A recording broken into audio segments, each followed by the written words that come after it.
You know, in life we get asked a lot of questions. I'm going to ask you a question today. I will be brief. I understand the time. I understand that I am not Mr. Mingo and a great speaker like him. I understand that I cannot sing nor look as good as Jordan and Justin up here. So Jordan said, Justin said, I'm not a pastor, I'm a singer. I am not a pastor or a singer, and I'm aware of that. So I will be brief, but I do want to ask you a question. In life, we get asked a lot of questions. When you're young, the all-important question is, who do I date? Then it goes to what college do I go to, or why am I not popular? The question I asked myself this morning is, how does Jordan get his hair to be so cool? I asked myself, he's singing and I'm like just transfixed by the comb over. Like mine is just, his is like, whew, it's sweet. How do I take care of a kid when I am just a kid myself? What house should I buy? Will the Buckeyes ever get back to being the best? How do I pay all these bills? I messed up, so now what? When will I ever catch a break? How is it, this is the question I ask every time my wife brings me my laundry, how is it that I have 50 socks and none of them match? Most of you asked that question yourself this morning. Why me? Why did this happen to me? How do I get back to where I used to be? What church do I go to? What career should I choose? Why did God let someone I love get sick? How could those people talk about me like that? The person I love just broke my heart. How do I recover?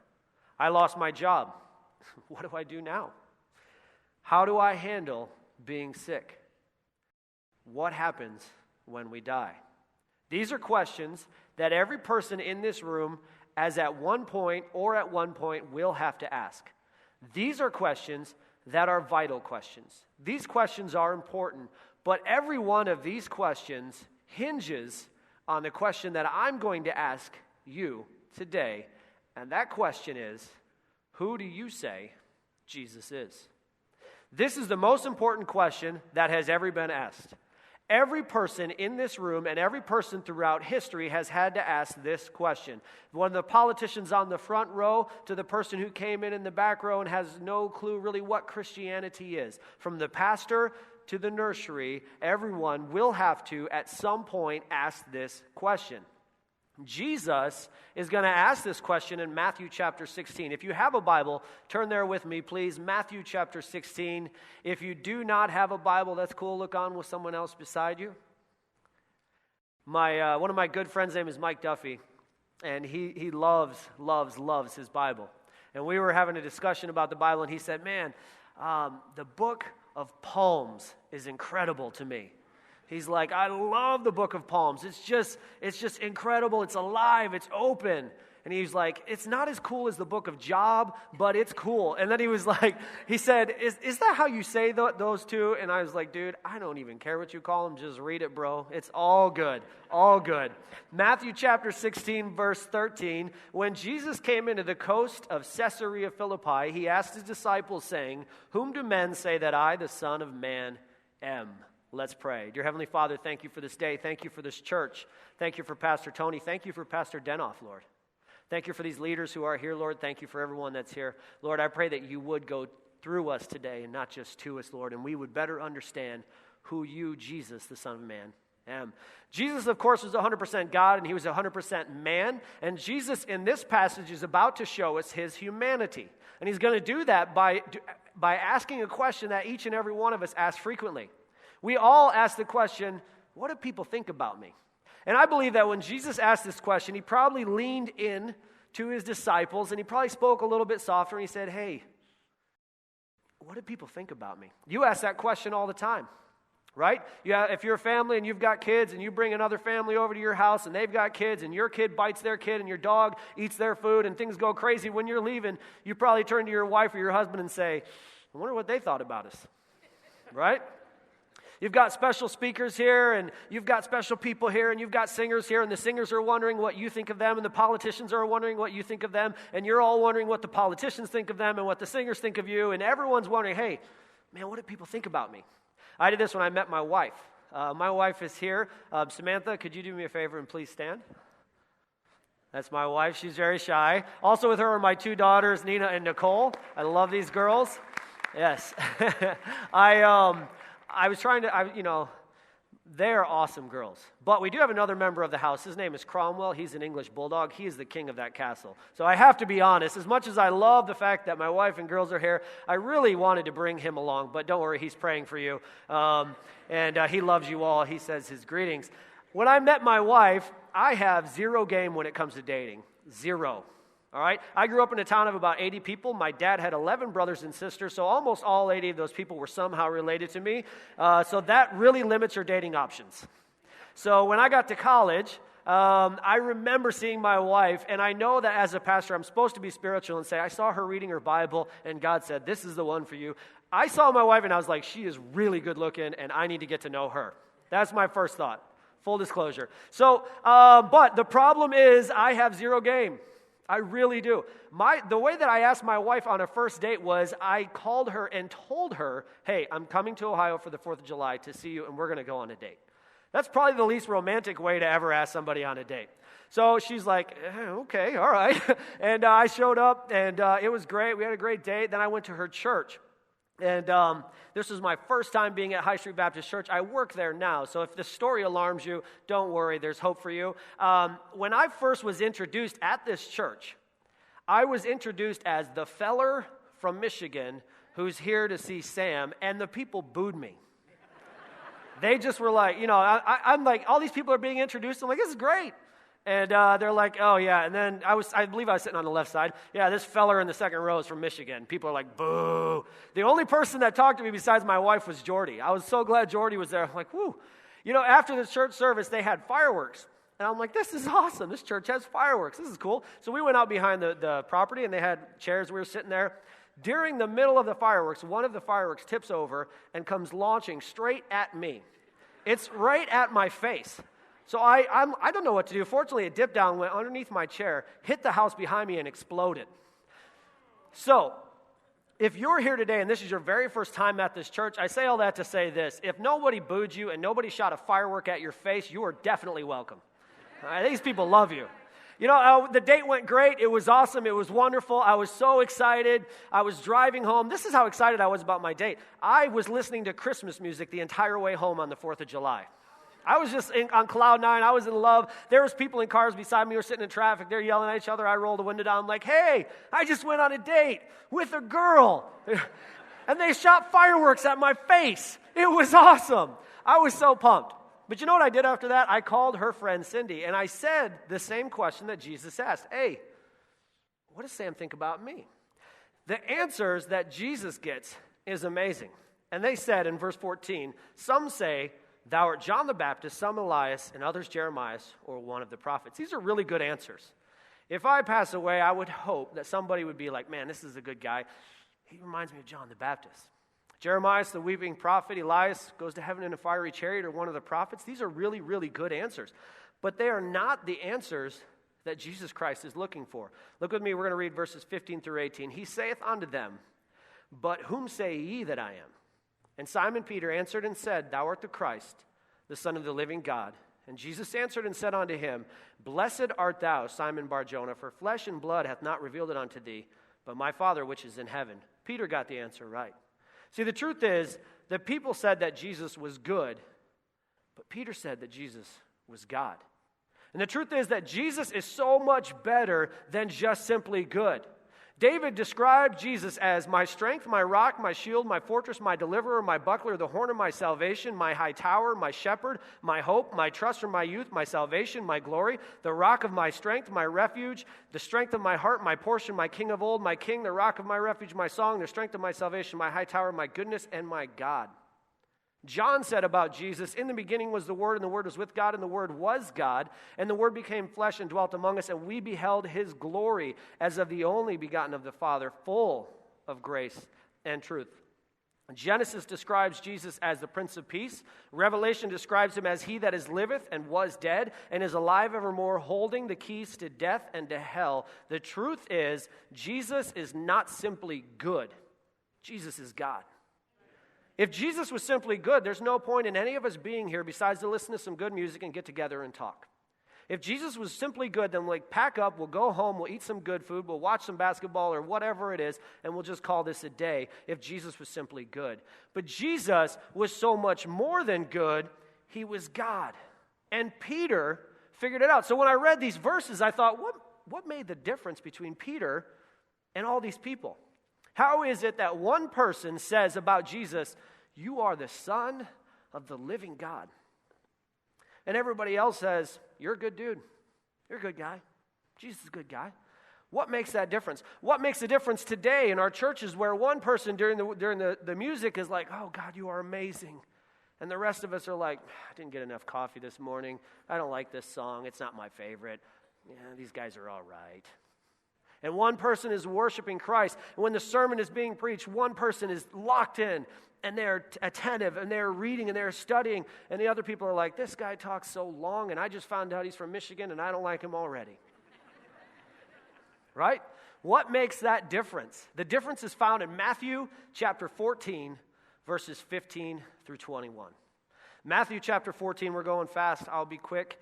Matthew chapter 14, verses 15 through 21, and when it was evening, his disciples came to him, saying, this is a desert place, and the time is now past. Send the multitude away, that they may go into the villages and buy themselves victuals. But Jesus said unto them, they need not depart. Give ye them to eat. And they say unto him, we have here but 5 loaves and 2 fishes. He said, bring them hither to me. And he commanded the multitude to sit down in the grass, and took the 5 loaves and the 2 fishes. And looking up to heaven, he blessed and brake, and this is the key, gave the loaves to his disciples, and the disciples to the multitude. And they did all eat, and were filled. And they took up the fragrance that remained, 12 baskets full. And they that had eaten, about 5,000 men, beside women and children. The difference between recognizing that Jesus is good and Jesus is God is simple as this. The bread was given to the people, but the bread was given through the disciples. He gave this miracle through Peter. See, people are always saying to us, I grew up in a church. I've heard thousands of sermons. I've heard funny sermons, long sermons, short sermons, weird sermons, sermons that made no sense, sermons that were perfect, sermons that were wild. I've heard them all. My dad's a pastor. From the time I was born, I've heard them all. But every time that people leave a church, they inevitably say the same exact thing. Well, I'm no longer being fed. That's what they always say. Christ is no longer feeding me at this church. I would say to you, your explanation of Jesus is determined by your experience with Jesus. If Jesus is simply going to you, then you will simply view Jesus Christ as good. But if Jesus Christ comes down and goes through you, your explanation of him changes entirely. The truth is, Christ did not call us to be fed, he called us to feed. What did Jesus Christ say to Peter? He said, feed my sheep. Christ did not call us to simply be people who are fed. Feed me, feed me, feed me. Give me church, give me church, give me church, give me church. Give me God, give me God, give me God. Christ called us to be the people that say, the God of this city, I want to go through me. When Christ goes through you, your explanation of him changes entirely. When I was in college, it was 2005, Hurricane Katrina probably saved my life.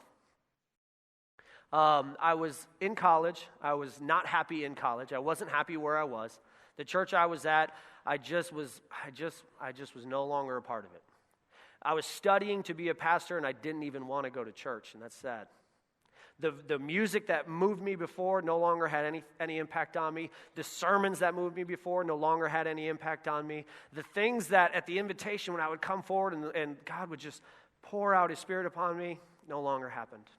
My family was going through a really, really rough time, and my family's the type where if you hurt one of us, you hurt all of us, and my oldest sister had just been hurt in a way that we could not even understand. We had just found out that my grandfather was most likely not going to make it through the year. I was unhappy in college. I was unhappy with my job. I wanted to go home back to the farms. I grew up on a large farm, and I loved it. I wanted to go back there. I wanted to be done. I wanted to quit. I didn't even really want to go to church. I called my friend Gerald, and I said, dude, I'm coming home.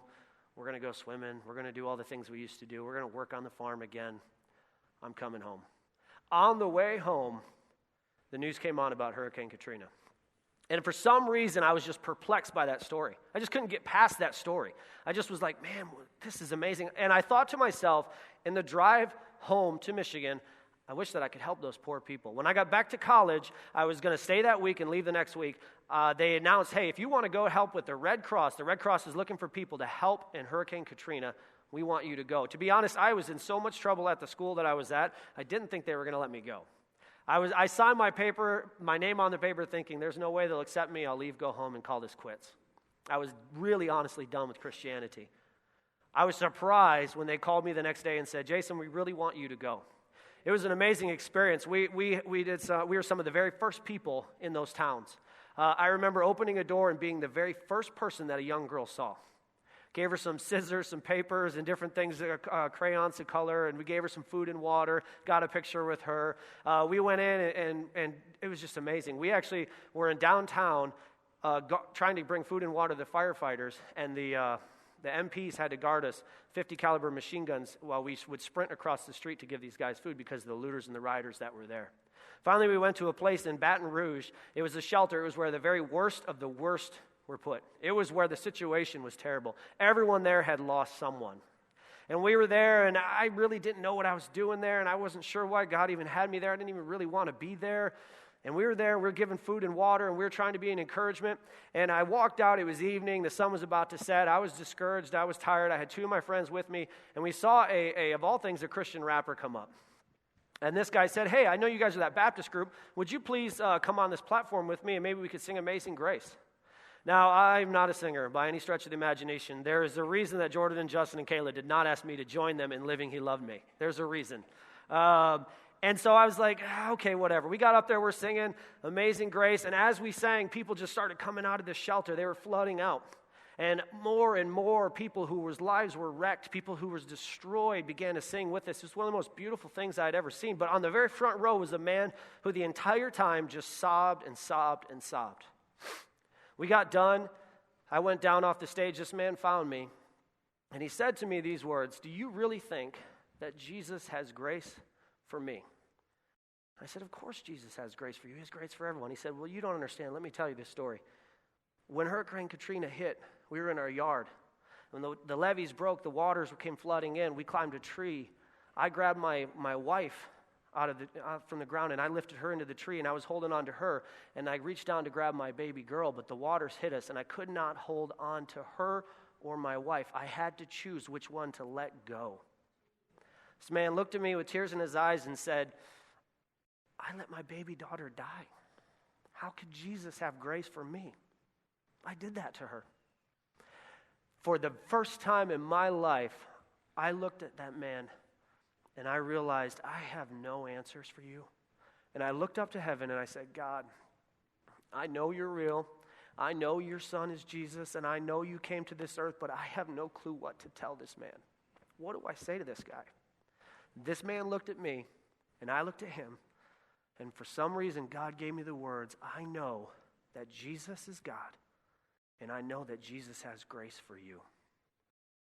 Tears in his head, he bowed, we prayed, and Jesus Christ became that man's Savior. And from that moment on, my life has been changed. Why? Not because of me, but because for the first time in my life, Jesus Christ went through me to someone else. And if in America today, if we have in Columbus the God of this city go through this church, if the God of this city goes through each and every one of us here today, then we will have a different view of Jesus than we did before, and this world will be changed. We need a generation of churches who will say, God, I don't want the music to go to me, I want the music to go through me. God, I don't want the love that you have to go to me, I want it to be poured out through me to others. God, I don't want the mercy to come to me and stop. I want the mercy of Jesus Christ to come through me and to everyone I meet. You're here today, and you have no clue who Jesus is, and this whole Christianity thing's brand new to you, and you're like, I don't know, I just came to this church because somebody invited you. In just a little while, Pastor Tony's going to pray. When he does, I would plead with you to come forward and get to know Jesus. He is your Savior. He loves you. He has grace for you. It does not matter what you have done or where you have been. Christ has grace for you, and He is God. If you're here today and you've been in church a long time, and like me, you were kind of just dried out and done with it all, I would say to you, look to Christ. He is amazing. He is powerful. And if we stop looking at ourselves, and if as a church, as a body of believers, we say, God, I don't want this to anymore just go to me. I don't want any more for your love, your mercy, your grace, your peace, your long-suffering, your gentleness, your goodness, your meekness, and your faith to just come to me. I want all of those things to go through me. I want to reach out to them. Then we will change Columbus. If you're here today and you're hurting, and you can't even barely look at Christ beyond the pain and the bitterness and the anger that you have, I would say to you, turn your eyes upon Jesus. Look full in his wonderful face. And the God of this city will make all things else grow strangely dim in the light of his glory and his grace.